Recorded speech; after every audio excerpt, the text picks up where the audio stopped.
آج ہم ایک ایسے امام کی زندگی کا سفر دیکھنے جا رہے ہیں جن کی کمسنی میں بھی چہرے سے اللہ کا نور چمکتا تھا، جن کا نام ہے امام محمد تقی علیہ السلام۔ 10 رجب کا دن مدینہ کی فضاؤں میں ایک نیا نور پھیلا۔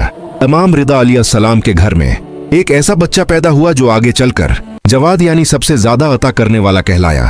صرف 8 سال کی عمر، لیکن علم کا عالم یہ کہ بڑے بڑے علماء سوال کرتے تھے اور امام تقی علیہ السلام مسکراتے ہوئے جواب دیتے تھے۔ ہر جواب حکمت سے بھرا ہوا، ہر لفظ اللہ کی حجت ہونے کی دلیل ہوتا تھا۔ ایک مرتبہ امام نے ایک ہی جواب میں 12 سے زیادہ فقہی پہلو بیان کر دیے، جس پر محفل میں خاموشی چھا گئی۔ سب نے مان لیا یہ کوئی عام بچہ نہیں بلکہ اللہ کی جانب سے سچا امام ہے۔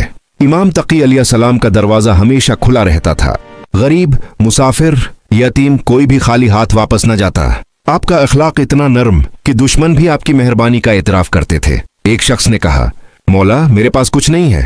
امام نے فرمایا، اللہ نے تمہیں 2 چیزیں دی ہیں، زبان اور دل، ان دونوں کو صحیح استعمال کرو، تم کبھی محتاج نہیں رہو گے۔ 30 ذیقعد کا دن تھا۔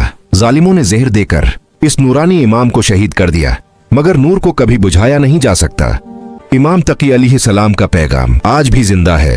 امام محمد تقی علیہ السلام ہمیں یہ سبق دیتے ہیں، علم عمر کا محتاج نہیں ہے، اخلاق سب سے بڑی عبادت ہے، اور سخاوت انسان کو اللہ کے قریب کرتی ہے۔ یا امام محمد تقی علیہ السلام ہمیں بھی اپنے نور ہدایت سے روشن کر دیجئے۔